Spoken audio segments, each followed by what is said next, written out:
How's the Detroit Sports Podcast going?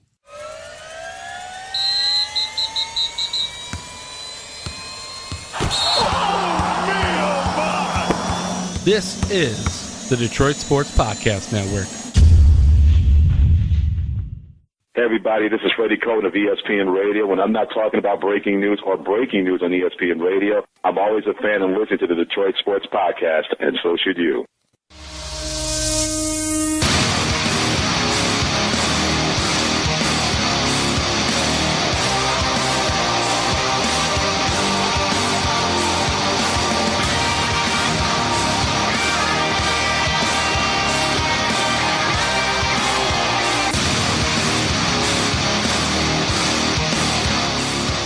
Welcome, everybody, to the latest edition of the Doc and Jock podcast. I am the Doc, John Macaroon, episode 290, about to kick off. I'm so grateful that I get a chance because my cousin, Adam the Jock Strozinski, is going to be gone for the next 2 weeks. I get a chance to tell him everything I need to and let him off and have a great vacation. He deserves it, man. What up, son? Absolutely nothing, man. You know what, though? Something is up. I say nothing, but it's just like my initial response whenever anybody asks me anything. Do you have those? Do you ever do that? Like, hey, how you doing? What's going on? You're like, oh, I'm good. And your day's absolute shit. Yeah, my initial response, what's going on, man? Nothing. Absolutely nothing's going on. But something is going on. I seen your tweet for the Motor City Sports Rant. And did you see it? Yeah. You saw it? I haven't watched it yet, but Ryan was telling me about it. It's like the most fucked up situation ever. How are you going to jerk a dude off in the car? Exactly. And that dude is banging your daughter and then banging your wife. Listen. That guy, that pedophile, got around that entire house. Exactly. We're referencing Abducted in Plain Sight. This year, 2019, on Netflix, has been the year of what the fuck. I mean, from the Fire Festival guy willing to get the water to this guy. I will blow you. And this old man, I will jerk you off. I've never had those moments where you're sitting watching TV going, wait a minute, did I just hear that correctly? Like the guy next to him, you know, for those that haven't watched it, listen, it's around the 20-minute mark, and this pedophile basically works the entire family. He sleeps with the entire family, and kids included, and it's like disgusting. 12-year-old. On so many levels. And the reason why I posted that was I told Jason, you have to watch it. I'm telling everybody, you have to watch those two documentaries, the Fire Festival and Abducted in Plain Sight. So he's like, the guy was talking and he said he needed sex. He wasn't having sex with his wife. And then all of a sudden I just reached over and took care of it for him. Gave him a hand job. I'm like, what? What? So World of Isaac posted something and there's this long Twitter thread. And World of Isaac does a great job with everything that's funny and everything that's food. Anyways, I'm going to give credit where credit's due. At Brookhorn28 replied, and she replied with a meme, and it says, when you cheat on your wife with the guy she's cheating on you with, but he's actually cheating on both of you with your daughter. Hashtag abducted in plain sight. Literally. What? I try not to be judgmental in the job, but those two have to be the worst parents ever. Ever! In the history of parents, those two parents, I think, are so naive that it's like they live in this la-la land, like, holy cow, it's crazy to think about. And if you haven't seen Abducted in Plain Sight, I think you got to kind of be in one of those kind of moods because it's so disturbing because the level that this pedophile went to do his thing was so gross. Did you find yourself laughing through it, or did you find yourself like, what the hell just happened here? How are these people this stupid? Me, as a therapist, I obviously related to the part where, and there's a scene where, this pedophile tells the dad, he goes, my therapist told me that to cure my situation, I have to lay in bed with your daughter for 6 months straight. And I'm like, what the hell? And the dad's like, okay, no problem. Yeah. So it's so disturbing and disgusting on a lot of levels that I was just mortified to say, like, what? Don't you ask questions? Don't you care? I mean, close your daughter's door. And then, listen, the sick part is, when you get to it, it's so disturbing. He not only abducted the daughter once, twice. It happened multiple times. And so it's just, I was telling Ryan Jason. and Jed did a great job filling me in on Monday when we hosted for Big Drew and Jim on DFN. So they did a great job before the show filling me in. I was dying as I was trying to get through some show prep and reading up on some notes that we were going to talk about. It's absolutely nuts. Speaking of bad parents, my mom's not a bad parent. My mom's actually a great parent. She's freaking awesome. I love her. But sometimes she's frustrating. Have you ever been asked to go out of your way, not tremendously out of your way, but to go out of your way to do something for, say, your mom or anybody else, somebody in your life? And you say, sure, I'll take care of you. I'll help you out. So my mom is really, really sick right now. She's got a really bad cold. Not sure what's going on. There's this tea that she drinks, and it comes straight from China. It's supposed to be this magical medicinal tea. It's supposed to help your immune system and help you fight off whatever. Normally, she has this stuff just stacked up on deck. Like, if we were to go through some type of nuclear holocaust, she would be good until they came in and solved the problem, right? So, radiation and uranium takes millions and millions of years to get to its half-life. She'd be good all the way up to the half-life. Anyway, she ran out the other day. So she's like, hey, this is kind of by your work, which it's like a mile down the street, the opposite direction that I normally travel to go to my other work. She's like, can you get me that tea? Can you get me like 8 bags of it? And I was like, not today. So this was on Tuesday. I said, not today. Bullshit! Right. So I said, not today, but maybe later. I went home last night and I realized she was really, really sick. And I was like, what did you need? You need that tea, right? I was like, I'll go get that tea for you tomorrow. I was like, it's kind of on my way. I got to go record the podcast with John. It's kind of in that direction for me. I will swing by and pick that up for you. You want 8 bags of it? She said, yeah, here's $20. I said, all right, cool. Thanks, Mom. I'll get it for you. So I go to the place, and there's this cool little Asian shop that is right over there on 14 and John R. I think it's like Lucky Tea or China Jade or something. I don't know. It's like an herbal and ginseng type place. It's got a bunch of herbs and different things like that. Anyways, I walk in this place, and it's like being in Little Chinatown. Legitimately, it's a small shop, but there is stuff wall to wall, and it's all in Chinese.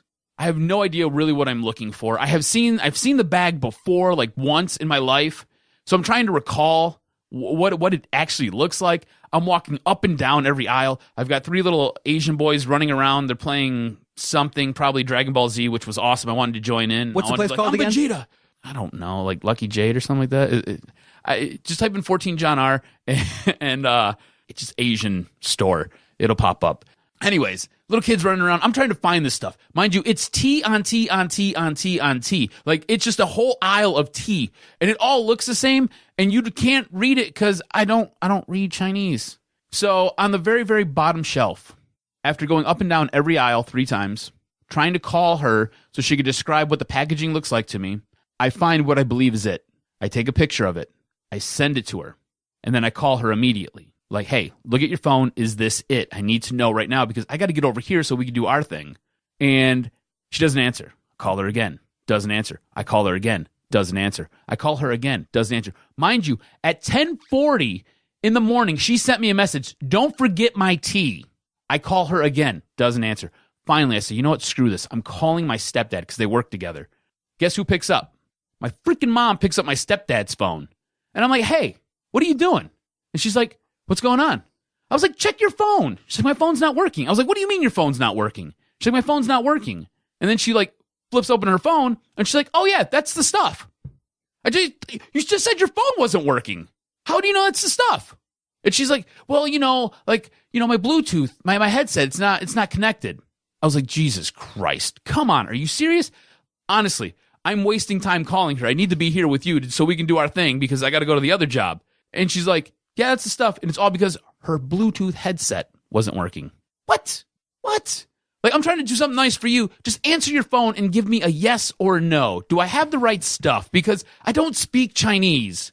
Neither do you last time I checked, but you know what this stuff looks like. Yeah, my wife's the same way in that she sends me to Kroger and then she just will put like oranges and then she'll get mad at me when I get like you get the wrong oranges. So then I spend a lot of time trying to figure out what she wants and things like that. And there's always something missing or something not there. And I'm just so disappointed. Like I said, I tell her, look, try and do it where you order it online. I go pick it up. It costs an extra $5, but it's so worth it because literally, my memory's bad. When I go back to the store, I don't remember where stuff is. So I'm spending half the time looking for stuff and half the time looking for things that are interesting or looking at other stuff that what I'm not looking for. When you go to the grocery store, do you have like a set path that you just kind of walk? Yeah. Like I know when I go to, I do most of my grocery shopping at Meijer. I'm a Meijer person. So when I go into Meijer, I will normally go in over by the bath and beauty supplies, right? I'll swing by there. Yeah, I'll go and I'll check out the supplements that they have there because normally they've got supplements that are cheap for working out. Generally, if you look at the back of the labels and you read the ingredients, it's similar to what you can get at like something like GNC or Vitamin Shop. Anyways, swing by there. I'll go down the deodorant aisle. I'll go down the beard and shaving aisle. And then they usually have some weird end cap where you can get everything super discounted. And I always have to stop there. Like, I don't know about you, but like I'm super cheap. So I like to go check that out and see if there's anything cool on it. And if there is, I'll pick it up. And then I'll grab some lotion or grab some shampoo or whatever the hell I need over there. And then I make my way across all the way down to the other end of the building to start my grocery shopping. And I start in the fruit and vegetable aisle, and then from there I work my way up and around. I go by the meat counter, and then next thing you know, I think I'm down like a cereal aisle, and then I just work my way up and down every aisle until I get to the back over by dairy. That's kind of my routine when I'm at Meijer. So if you guys ever see me at a Meijer, that's generally what I'm doing. That's how I operate. You know what's going on. I mean, I'm in like full-blown grocery shopping mode. But similar to you, right? The wife will give you a list. I don't know about you. I can't deviate from my routine. Like, even though I know where everything's at, I still gotta walk all the paces. It's weird. I don't know. Now, look, I didn't find the particular place you went to, but there's this place called Kung Fu Tea, which is like half a mile from here. You want to call them up and see if they got special teas? I don't think that's the place. It's not the place, but I can call them up. And do you want to call them up real fast? Let's call them up and ask. Come on, we can call them up real fast. I can ask them. I have a special tea in mind that they might have. Call them. Let's call them up. Let's see what happens. This is gonna be fun. I think it'll be good. Why not? Spice it up a little bit and make sure that everything goes well here. This is going to be great. I like how we're just doing impromptu. It's like a prank call, but not a prank call. What are the chances they'll answer with an English guy? No way. Hello, Tea. Good afternoon. How are you? Good. How are you? Good. I'm calling because my cousin Adam recommended this special Viagra tea that is available in new markets around Macomb County, and I'm calling to see if you guys have something called Viagra tea. What is it? Viagra tea? Viagra tea? Yeah, it helps with performance. Really? Yeah, he said that a lot of the new places have it. I don't know. I was calling around. One did, but they were out of stock, so I was calling to see if you guys had it. Viagra tea. It starts with a V. Yeah, I think we're good on that. You sure? Yep. Okay, thank you. Viagra tea. I think we're good on that. Oh man. Kung Fu tea. Oh, I like how when he picks up, you instantly. I couldn't help that. I know. Because I knew right away that you almost started to lose it right then and there. Oh, it's great. We're good on that. Oh, yeah. He knew what the deal was. He was not playing around. Anyways, this place, I'm on Google right now. I'm going to find out what the name of this place is. I'm going to Google Maps. I'm going to zoom in on this. I like how we've taken up 20 minutes of our show to try to find out what the name of the tea place is that I stopped at. I like the name, though. Kung Fu Tea. Kung Fu Tea is legit. All right, I'm zooming in right now. So you ended up, though, purchasing what you needed for your mom? Yeah, I got it all. It was just annoying because she wouldn't answer the damn phone. It's like, how are you going to have me go and search for shit for you, and then you don't even answer the damn phone? Like, why would you do that? What's wrong with you? I just hate when people do that. Like, hey, I need you to go do something for me. Do something special for me. Go out of your way to do something for me, and then guess what? I'm not going to answer my phone. Okay, cool. Thanks, Mom. I appreciate that. You're awesome. I don't know. I can't find out what the hell the name of this place is. I'm just going to type, you know what? This is what we're going to do. I'm going to go back. That's fine. While you look it up, though, you're going to be on vacation for the next 2 weeks. I am.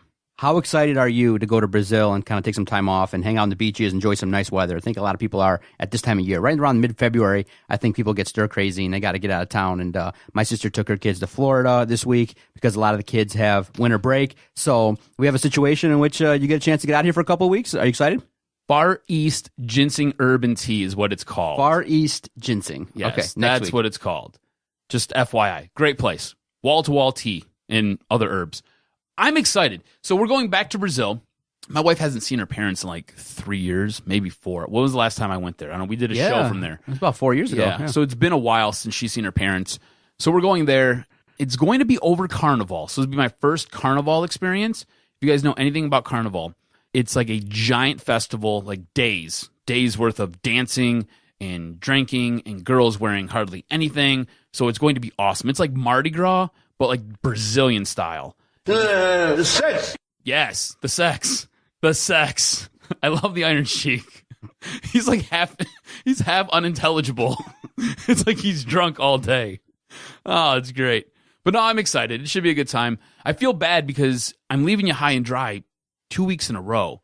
And on top of that, I didn't realize this until last night. I'm going to end up missing Fastlane.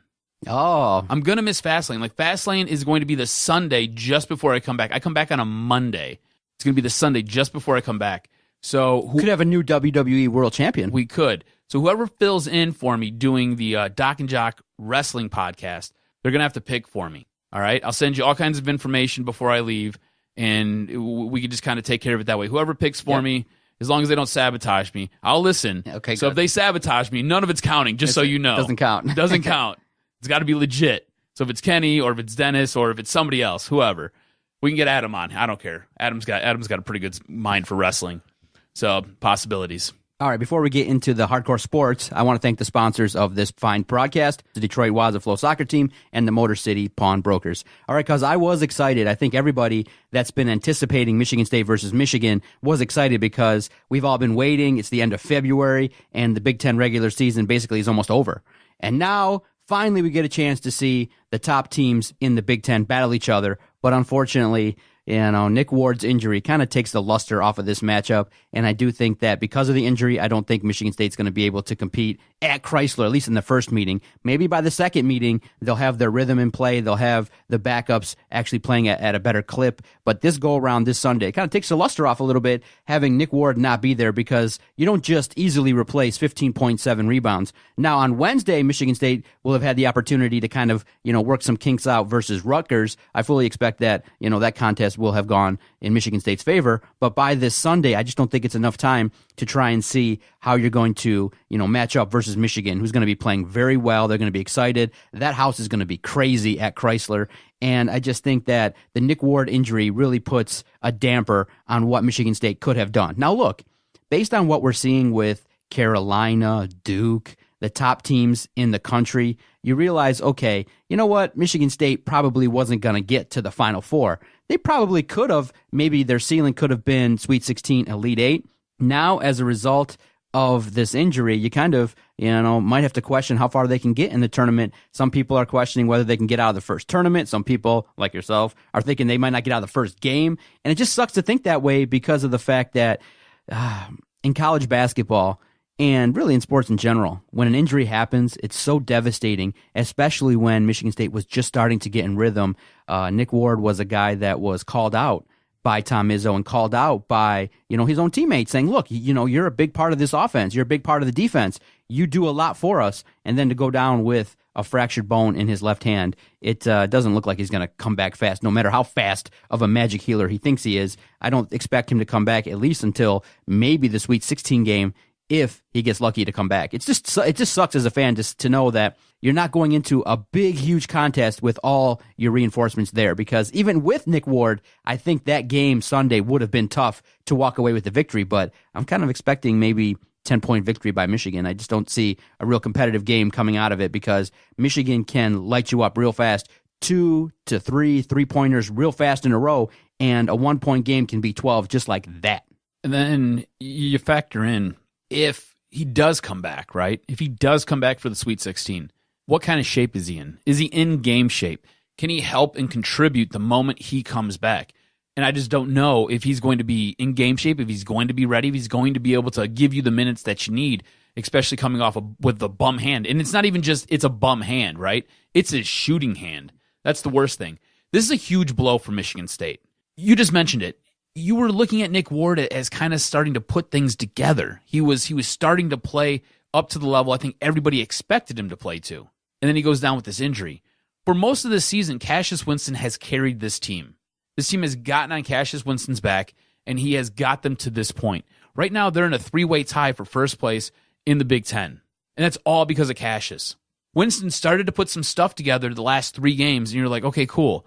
He might be a guy who's going to be able to give us 12 to 17 points every night, clean up the glass with some rebounds, take care of some of the dirty work on the defensive side. And now you don't have that.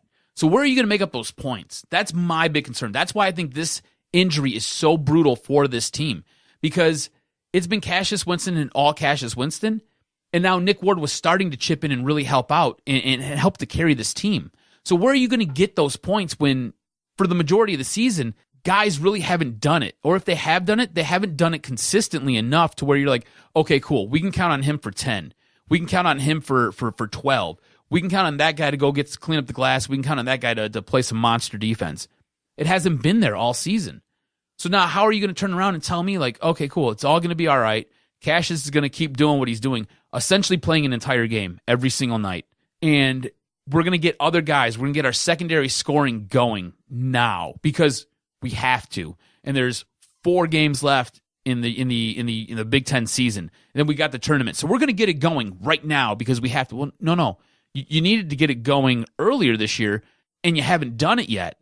So what makes right now so different? Is it because Nick Ward went down? That's going to be the thing that's going to jolt this team to life? Because when Langford went down, this team went into a little bit of a tailspin.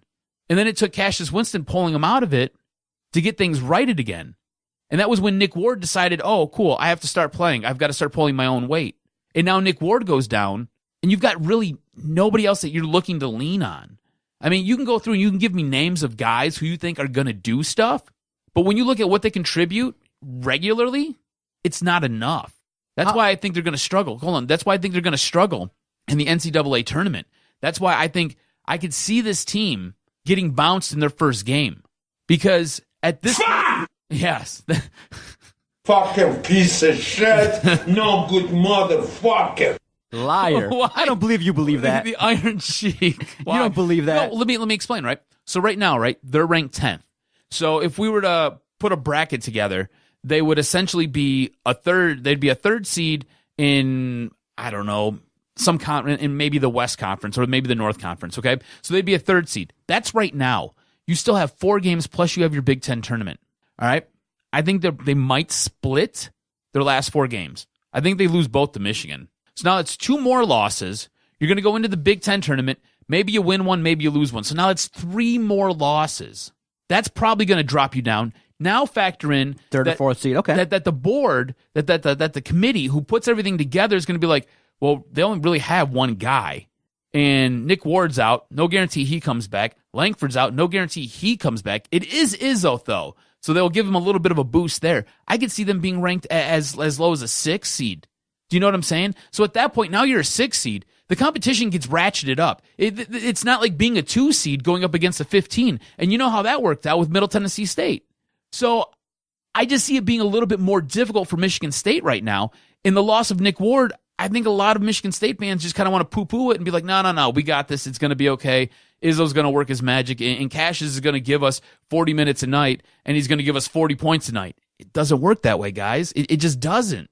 See, here's the thing. I know that, replacing Nick Ward's production offensively is going to be tough, but I do think that with the time that Tom Izzo will have, I do think he's going to draw up a defensive game plan, and I do think that with rebounding and increasing the defensive prowess, there's an opportunity to kind of slow things down and then call upon those guys like Matt McQuaid, like a Cassius Winston, Kithier, and Xavier Tillman's going to have an opportunity. And if you remember, if you can just make up 10 to 12 of those points and then give up five fewer points, you're doing okay. And I think in the Big Ten, you have a chance. It's so hard to do, though. It is hard to do, but that's got to be the game plan. And I think that with Tom Izzo, I do think that there's an opportunity to get back to the roots of rebounding and playing defense and not allowing teams to do things. And I think that'll get them by, at least in the NCAA tournament. But against Michigan, they really, and I was telling Jason this, and he doesn't think Tom Izzo will stoop to this level.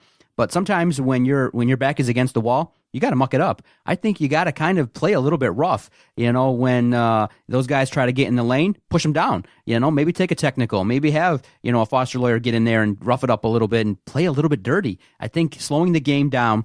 Now, not intentionally trying to hurt anybody, but just lean on them a little bit. Lean on them a little bit. You want to take a 3, boom, you're going to get pushed out of bounds just a little bit, a little nudge here and there.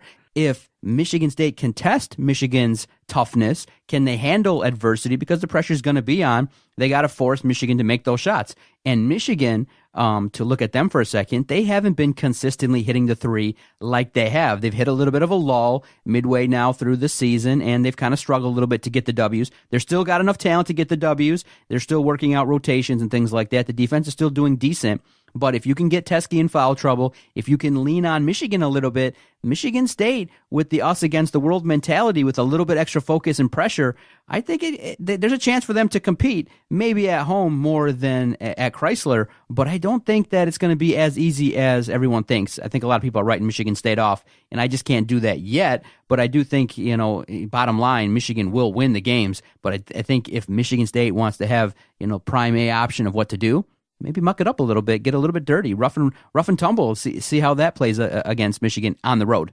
I like where your head's at because I think that could work. Not so much going out there and purposely trying to hurt guys or going out there and having blatant fouls, but you lean on them a little bit. You're coming through the middle, you're looking for a layup. Heck. Next thing you know, you're going to pay for it. You're going to eat it a little bit.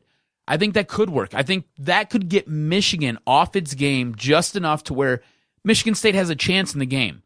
And I don't see the possibility for this team to win, right? Just kind of the way it's been laid out. I think Michigan is a much better team. I think Michigan State's a deeper team. The thing is, the depth for Michigan State doesn't give you the production that you need. Michigan State can run when Nick Ward was healthy, when Langford was healthy. I could see Michigan State running a bench as deep as 8 or 9 guys. Just working guys in, working guys out. Now you lose 2 of those guys. Now you're running a bench that's closer to 7 guys, and maybe you can find an 8th guy that you weren't going to count on, that you weren't really leaning on. So I think Michigan State's a little bit deeper, so they can go in and they can muck it up a little bit. They can lean on Michigan a little bit more. Michigan, their big issue is their bench. Their bench and their shooting. This is one of the worst shooting teams by John Beilein in his history here at Michigan. They're just not great. I don't know why. I can't really explain it. It's just the way it is. And then you look at their bench. After Livers, you don't really have anybody. So if Michigan gets into foul trouble, so say Michigan State leans on them, gets them a little bit off their game, next thing you know, a guy like Teskey or a guy like Brisdakis starts taking stupid fouls because they're trying to retaliate a little bit, or they're just frustrated. So when you come down, now you're going to pay for it. Next thing you know, you got to go to your bench early. Those guys have to sit. Your bench is so short. If you're Michigan, that helps to favor Michigan State. All that being said, Michigan State consists of essentially one guy right now. And I think at some point he gets tired. I think those legs give out because he's been carrying this team all season long. And you can only go 40 minutes every single game for so long before it just catches up to you. I mean, even in the NBA, guys like LeBron have days off for what is deemed load management. I mean, you remember when Kyrie was part of the Spurs, Greg Popovich was a master at giving guys days off just to help preserve their legs. So I don't know how much Cassius can give Tom Izzo and give Michigan State before he just doesn't have anything else to give. And because of that, I think Michigan will win these next 2 games against Michigan State. Tune in this Sunday, Michigan State, the first contest of the season. Everyone's going to be super excited to check that out. I think both of us think that Michigan at home is just going to be a little bit too tough, especially if they get the shots falling and they play defense. I think there's a chance because of the fact that they have a lot of guys that can shoot the 3 consistently. They're going to be hyped up as well. And I think a 100% healthy Michigan and a beaten and battered Michigan State team is just not going to be as competitive as we all like. It's a little bit disappointing, but in the end, Michigan State's got to find a way anyway to keep this competitive, and it's going to test Tom Izzo. But we shall see how it shakes out this Sunday. Can't wait to talk about it next week to see. And look, I was telling Jason, no excuses. Michigan fans are going to pounce. They're not going to care that Nick Ward's not there, and they're going to play their best game. And I hope Michigan State at least keeps it competitive, at least for the first half, and so that we can sit through an entire 40-minute contest. Let me just give you a little bit of perspective here. So Matt McQuaid is Michigan State's second highest scorer according to his stats. He generally plays almost 30 minutes a game. So if you were to bump that up to 40, I went to collegebasketballreference.com or whatever, he's only going to give you 11 points. He right now he scores roughly 8.7. He's only going to give you 11 and some change. So you're looking at a 3-point difference if you were to sit there and max him out every single game. I just don't think they have enough. I don't think they get enough from their depth guys. And that was my big issue with this team earlier this season.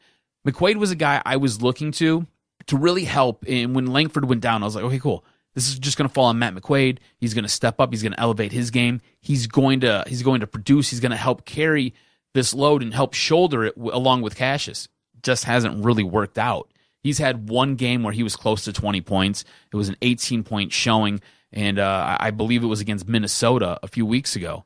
Other than that, he's usually good for maybe 10-ish. Some games he's only going to give you 3. It's real inconsistent, and that's just what I see with this bench. It's just a little too inconsistent.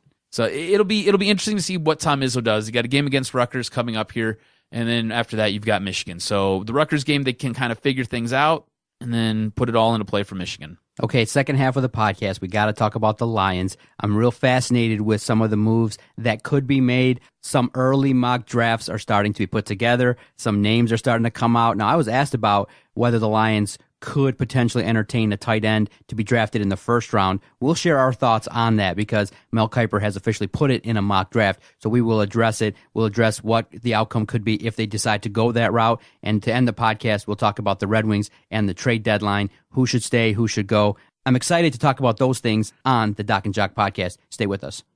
Adam, I want to tell you about the Detroit Wazaflow soccer team. The Detroit Wazaflow is the only professional soccer team in the state of Michigan. Now, this isn't the soccer that you're used to. It's hard-hitting, high-flying, action-packed indoor soccer that's fun for the entire family. Their last home game of the season is on Saturday, March 2nd at the Detroit City Fieldhouse here in Detroit. If the weather's got you bored and you're stuck indoors, take the family out and enjoy the action while it lasts. You can find the Detroit Wazaflow information on our sponsor page at DetroitSportsPodcast.com or visit their website at wazaflow.com. That's the Detroit Wazaflow soccer team, a fine sponsor of the network.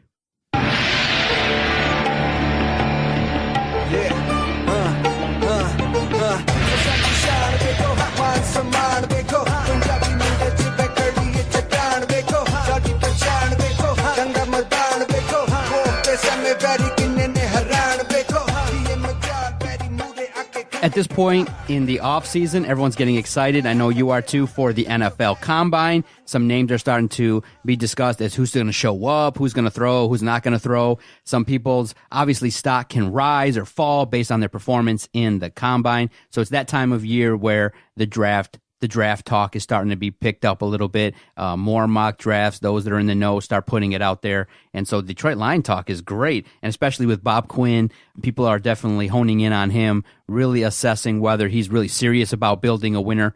And you look at it and you say, when you just look at it theoretically, okay, if Bob Quinn were to draft Kyler Murray, go out there and maybe take a chance on a couple free agents, you could have basically reshaped the team by getting Kyler Murray, Antonio Brown, and Kareem Hunt. And I think that would have built up some excitement around the entire city. Think about that. It would be nuts. And you look at it and you go, man, Bob Quinn's got this job. It's super tough. And he's got to try to really, basically, when you think of Lions, the first thing you think about is futility. You think about garbage play. You think about a losing culture, a losing organization. Everybody laughs.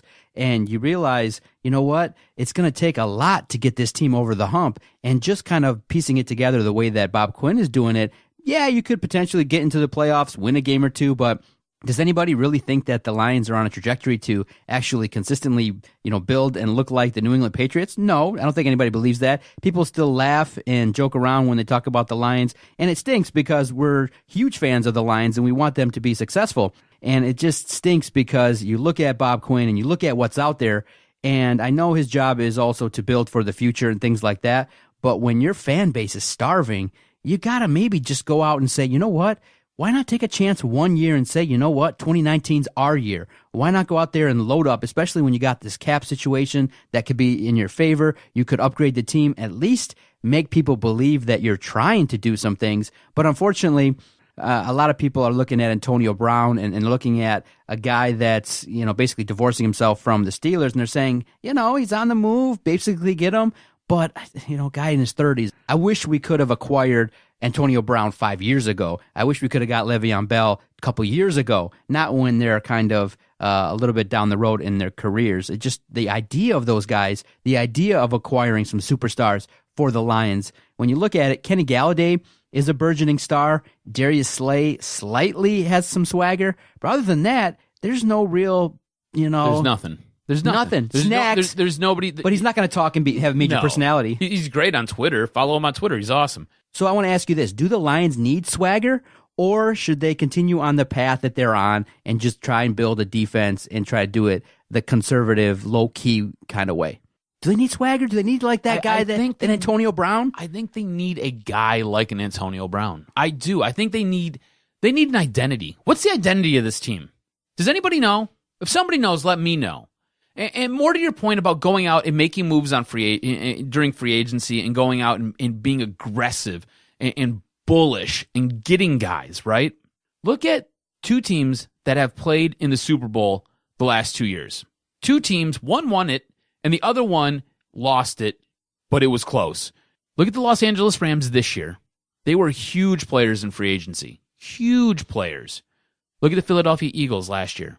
Huge players in free agency again. There's this changing of the guard with the way things are getting done in the NFL. You can go out there and you can put a team together with free agency. I know we always talk about the draft, and the draft is important.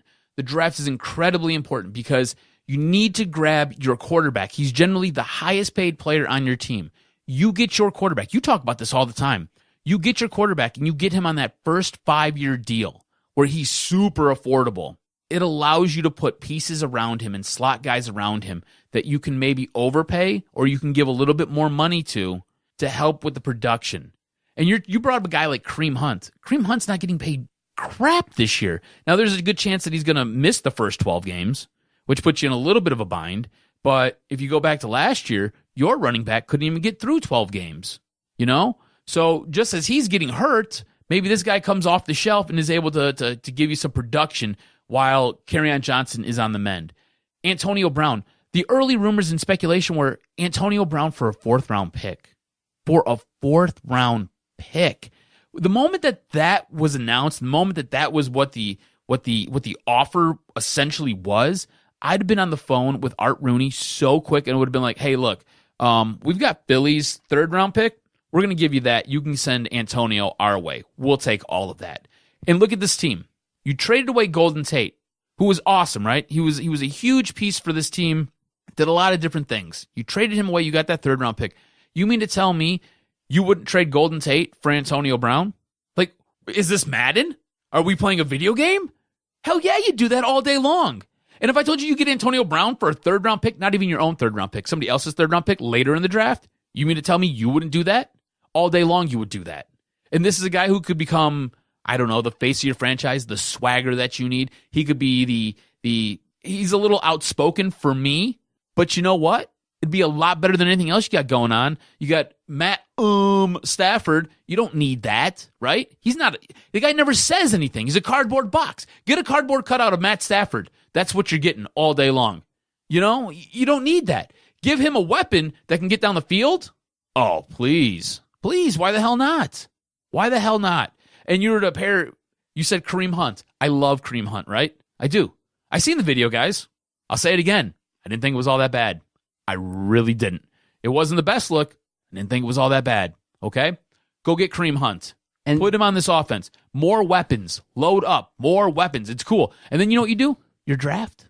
Just go defense, baby. Defense. Load up on defense. Get Kyler Murray. Take Kyler Murray with your first pick. And then you know what? After that, all your picks. It's all defense. Despite what we want, it's evident that the Lions have drawn a line in the sand and that they're going to go out there and try and get as quality guys, good guys, as Bob Quinn says. And it's unfortunate because sometimes the best guys don't have as much talent, the good guys. We need good guys. We need some bad guys. Yeah, we do. And unfortunately, we need some guys with talent, more talent. And I just think that you can never acquire enough talent in the NFL. Well, some mock drafts are coming out, and, you know, one of the areas of need that people are definitely looking at and exploring with the Lions, they're asking, okay, what are the areas of need? Obviously, with Glover Quinn getting booted to the door, getting cut unceremoniously, looking at his situation, you now have a need in the secondary, you have a need at defensive end, you have a need potentially at tight end, and Mel Kiper's mock draft comes out, and in a couple other mock drafts, I've seen one on CBS and then one somewhere else where they have the Detroit Lions at number 8.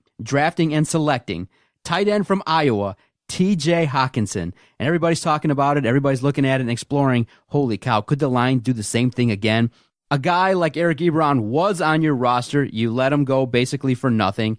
And you look at the scenarios and you go, wow, tight end is an area of need. They haven't had a reliable tight end. You got this new offensive coordinator who's going to try and really make things as easy as possible for Matthew Stafford. And you go, wow. Could the Detroit Lions theoretically draft a tight end in the first round, knowing that most teams in the NFL don't draft tight ends that high in the first round? You go back and you look at some of the top 10 tight ends from last season. Just look at some of them. Look at where they were drafted. Look at where they came from. All those guys were second, third round picks. I think Kittle was a 5th round pick. Trey Burton was undrafted. Nobody spends a first round pick on an elite tight end. Nobody does. It's not a tight end is a luxury. It's not a need. You know what a need is on this team? A need is somebody to play opposite of Darius Slay. A need is a pass rushing edge rusher, somebody who can get to the quarterback and disrupt him. Maybe a guy who can play all over the field would be best. A guy like, I don't know, Josh Allen. That'd be pretty cool to see. A guy who could maybe line up as a linebacker, maybe line up as a DN, could possibly slide in and play D tackle for you. You could put him all over the field. That's a need. Tight end is not a need. You gave up on your tight end, who ended up going to Indy and had a hell of a season. Hell of a season. You gave up on that guy because you thought you could get Gronk, who, I don't know about you guys, looks real similar to the Tin Man to me. Looks like somebody needs to put some oil in those joints because he moves slow. Gronk is on the downside. And to think about this. Your GM, the guy who everybody wants to talk about, he's doing a really good job, guys. He's doing a great job. That guy wanted to trade away a buttload of stuff to get Gronk. Thank God Gronk said no. Thank God Gronk was smarter than Bob Quinn, because we'd be in hell right now. You really would be. It would have been a bad look. So Mel Kiper says that TJ Hockenson is going to be the draft pick for the Lions. And he makes a case for him, saying he's multifaceted, can block, can be a guy, and he obviously, if the Lions do it, they have to keep saying Gronkowski. They have to sell it like, look, we got our Gronkowski. We're going to make him a very talented, a very productive member of that offense. You have to sell it, because I think if they do it, a lot of fans are going to be pissed off and angry. Look, I'll be disappointed because I think you can get better value there. Mm-hmm. But at the same time, you realize you can get, if you're a good general manager and your scouting department does well, you can find diamonds in the rough in the 2nd, 3rd, 4th round, and you can also make deals to move back and maybe acquire some more picks and take TJ Hockenson maybe with the 20 to 25th pick. So you don't have to necessarily take him at 8th. You might, if you want to take him in the 1st round, I would suggest that they trade back and do it. But if they do it, I'm not going to be as angry as I think you've stated you would be if they take a tight end, because here's the reason why. Matthew Stafford needs as much help as possible. Look, I know as it's frustrating as it is to say it, to sit on this microphone, week in and week out and say, Matthew Stafford's paid $27 million, but he needs help. Fine. We have to acknowledge it. It's come to light. We have to face reality. We can always think and talk about what needs to happen, but Matthew Stafford has to have talent.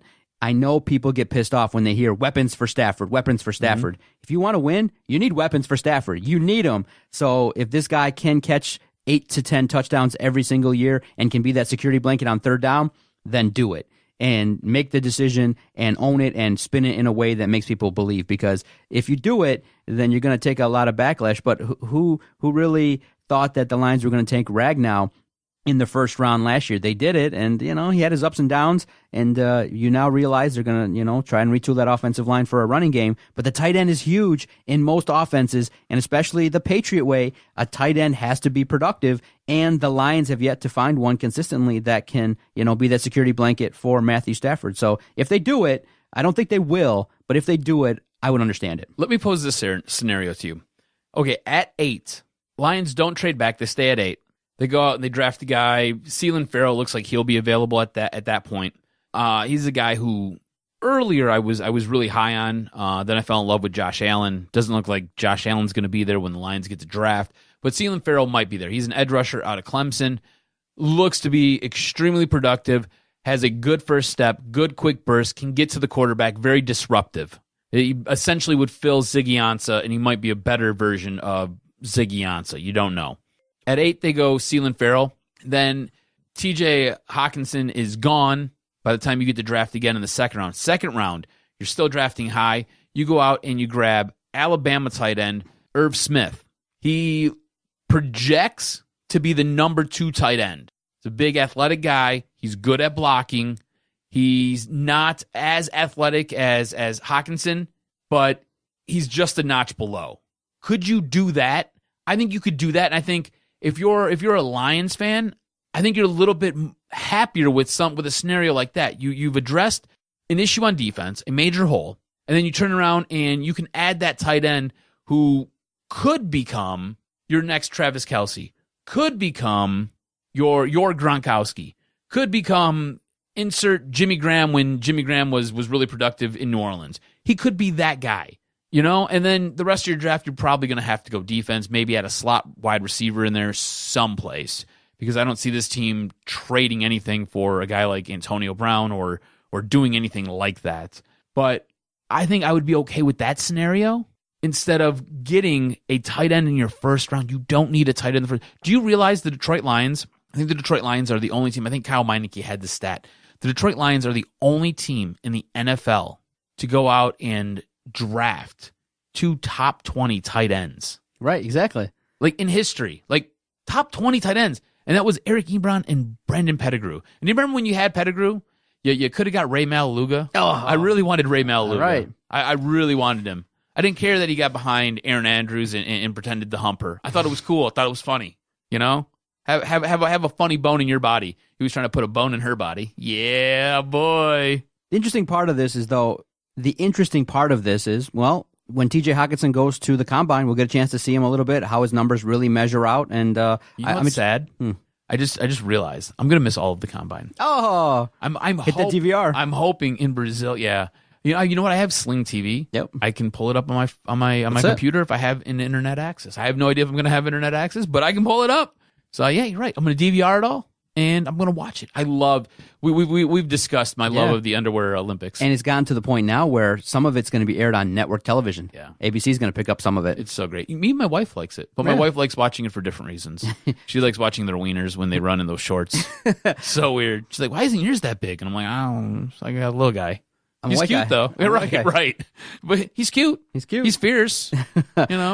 Roughly 15 minutes at a time. The Detroit Lions, man, it's just a team to talk about here. Putty gets in on Twitter. He's like, finally, guys, getting caught up from last week's podcast. Lions talk makes me want to drive my car into a goddamn tree.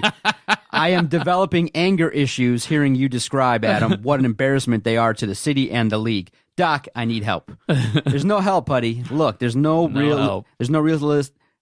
realistic help in terms of being a Lions fan. You just got to kind of figure out what they're trying to do and realize that they're trying to piece together an organization and a team, but also recognizing they're part of the NFL where others are willing to go out there. The Cleveland Browns have Baker Mayfield and Kareem Hunt. And you look at what you're doing, it just doesn't stack up. Like, look, in a vacuum, I understand the principle.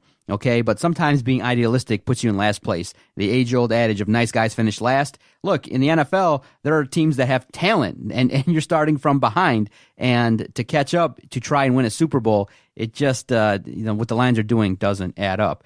But in the end, we got to talk about it. We got to explore it because there's an opportunity for the Lions to improve the roster and go out there and look at some free agents that could help. But Adam, what would piss you off more? If the Lions took an offensive player in the first round of the NFL draft, or if they went out and maybe overspent to trade with the Pittsburgh Steelers to get Antonio Brown. Would any of those situations make you upset? Because for me, if they did take an offensive player, a skill position like a wide receiver, I just would find it a little bit disappointing and off-putting. Again, looking at the fact that the Lions, from what they're telling us, want to be built around a defense.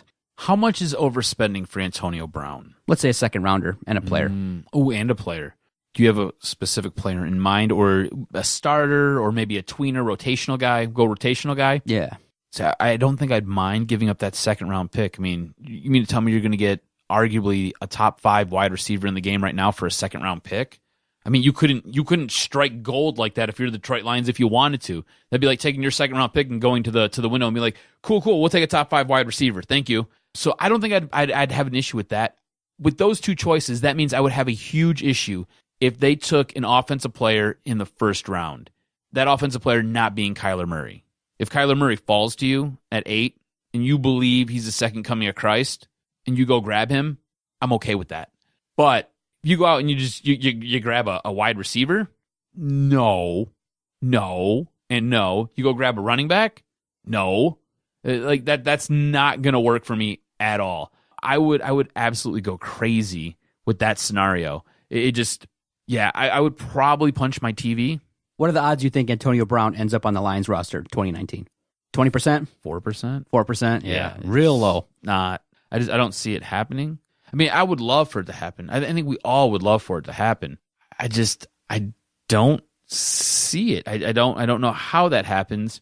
Just because it doesn't seem like he's a guy that would fit Matt Patricia's locker room. You know, that's the one thing about having that swagger that we talked about, having that confidence where you can show up at training camp via helicopter or go out and dye your beard blonde and have weird dreadlocks in Facebook Live what's going on inside the locker room, and you know, essentially call your quarterback a slave owner, right? He has a slave owner mentality, going out and saying things like that. There's something about that confidence and the ability to command that podium to say those things that I don't think fits what Matt Patricia or Bob Quinn want in this organization. As frustrating as that may be for all of us fans, all of us Lions fans, I get it. I really do, because I'm right there with you guys. It sucks. Like, you want to have a guy who you can say, that's the face of our organization. I don't really know if Antonio Brown is necessarily the best face of your organization. I just know that he's a guy who at least wears his emotions on his sleeve. He's a guy who will at least tell you what's up and not give you the same cliche answers or give you the same cliche or look at you like you're an idiot when you ask a question or just, I don't know, be an obstinate piss bag, because that's what Matt Stafford is. They need swagger. They need game changers. They need to continue to evolve guys like Jared Davis and guys like Darius Slay, and you have to have the opportunity to grow in a lot of areas. The offensive line is going to be a concern. The secondary is going to be a concern. Linebacker is a concern. Quarterback is a concern. The areas, I guess you could say you're almost comfortable with are the wide receivers and the running backs. You could add depth there at running back, but those two offensive positions are okay. But the rest of the squad, kicker, you're pretty much okay with on that side. Special teams is getting a little bit better, and you realize, okay, if you start to address those pieces in the draft and in free agency where you got a little bit of money, this team could do a little bit better in 2019. So we'll see how the combine shakes out. If they went out and grabbed a guy like DK Metcalf, have you seen pictures of this guy? Mm-hmm. Like, he looks like he's built like a linebacker. Yep. Like, he is as thick as peanut butter coming out of the refrigerator. Like, he is that thick. He's a big cut of meat. He's a massive man out of Mississippi. If they went out and grabbed DJ Metcalf at 8, which would just scream Lions. They would, right? What would you do? What would you do? We'll come back on the podcast and we'll let it rip like we always, uncensored, unfiltered, and we're dedicated to critically taking a look at what the Lions are doing. If that happens, I will spend the following week putting together my what the Lions should have did mock draft. Adam, all you got to do is when the Lions draft 8th, set up your camera and just, be real and react and let us know how you're looking at it. That's true. That's probably what I will do. You should do it. Facebook Live it or whatever. Tape it. Just be me. Both. Oh, no. All right. Final timeout. We'll come back. We'll finish the podcast looking at the Red Wings. Struggling as of late, but I think it's a good thing because whenever you can hashtag lose for Hughes, it's a good thing. Philadelphia worked them in the series, which is fine. And we'll come back. We'll talk about the trade deadline, what Adam thinks the Red Wings should do, some guys, some names, some experienced vets that could be on the move. We will look at that. We'll look at the Red Wings to finish out this podcast. Adam, the Motor City Pawnbrokers are the one-stop pawn shop when you're in need of short-term cash or are looking for quality brand-name new and pre-owned merchandise. With locations in Detroit, Ferndale, Roseville, and Warren, their mission is to deliver exceptional value. For all information and to get some rates and quotes on a loan, go check out MotorCityPawnbrokers.com. That's MotorCityPawnbrokers.com.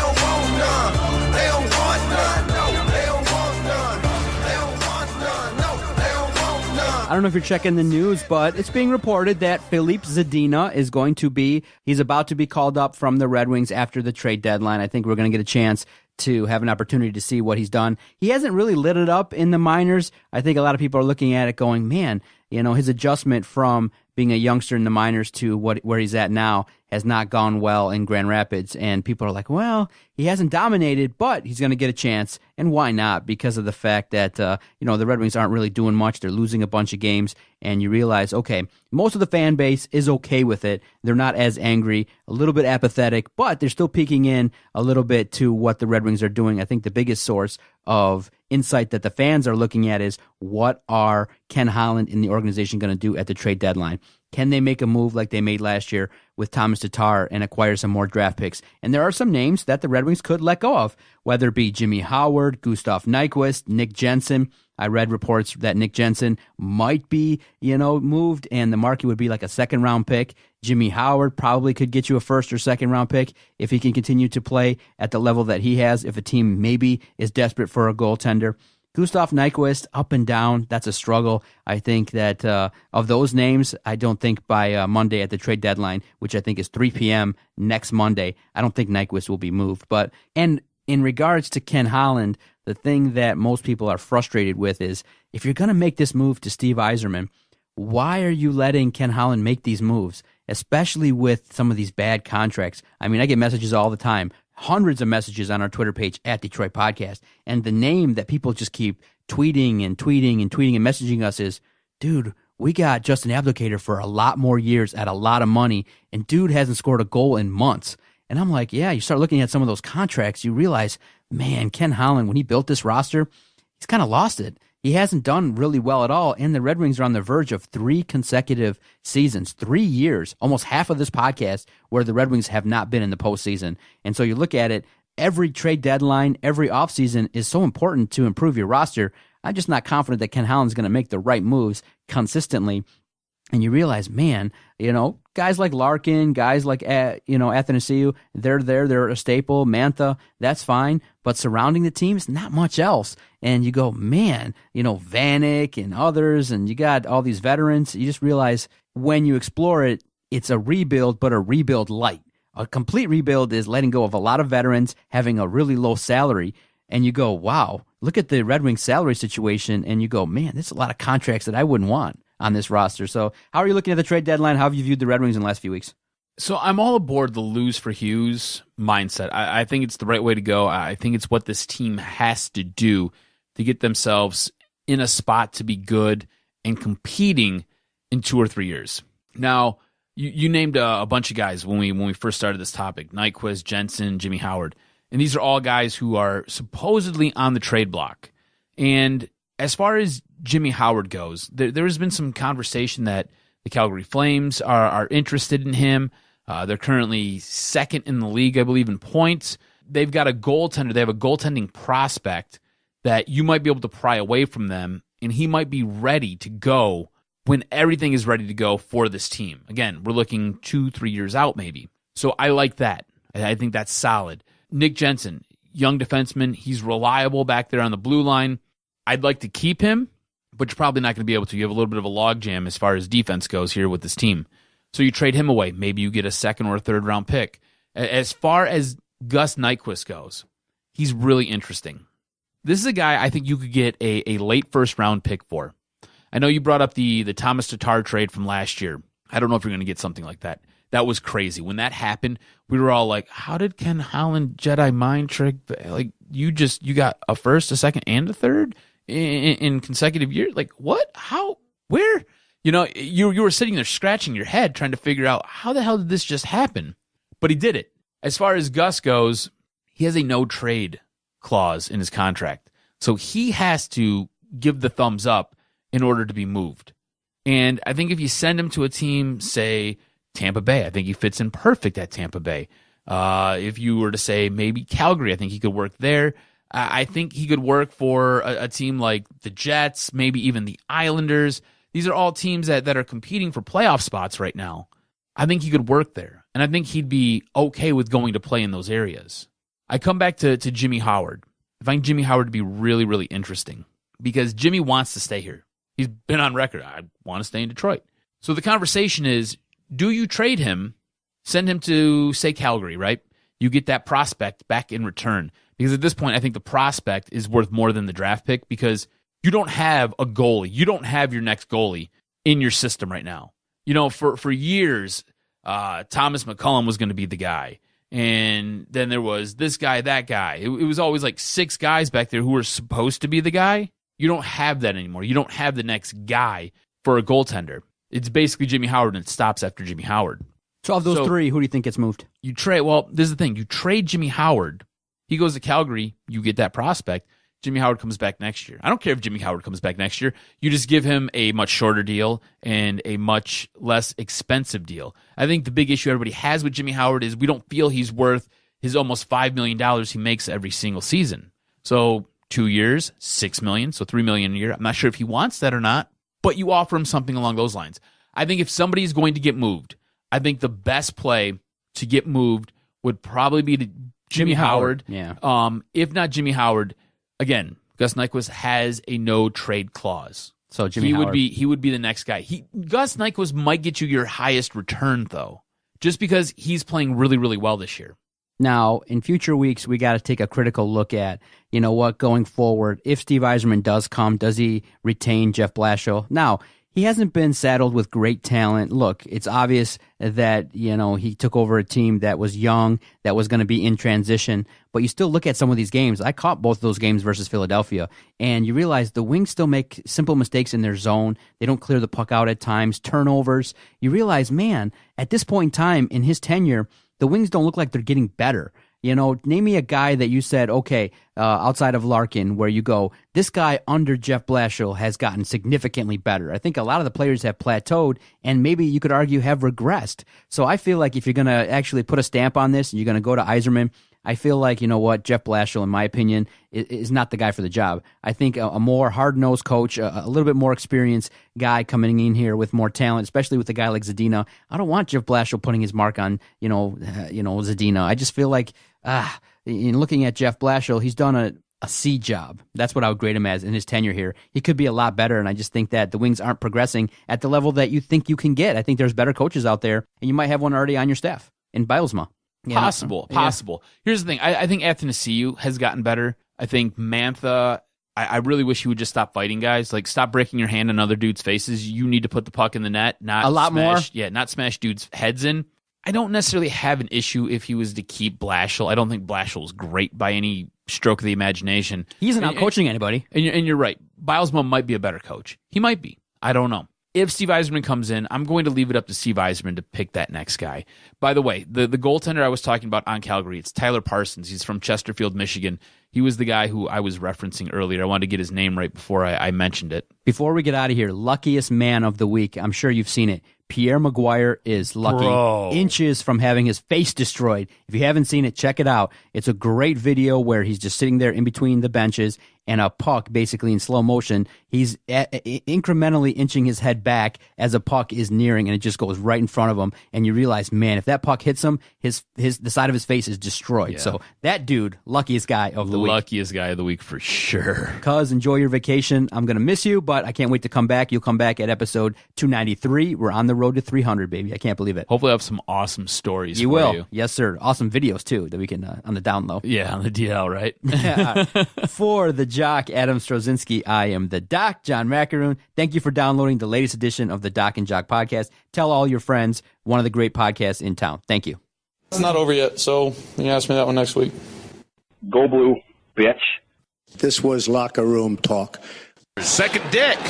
Sorry, Detroit. Didn't quite work out. And all I can say is Detroit Sports Podcast scores. I hear voices in my head. They counsel me. They understand. They talk to me.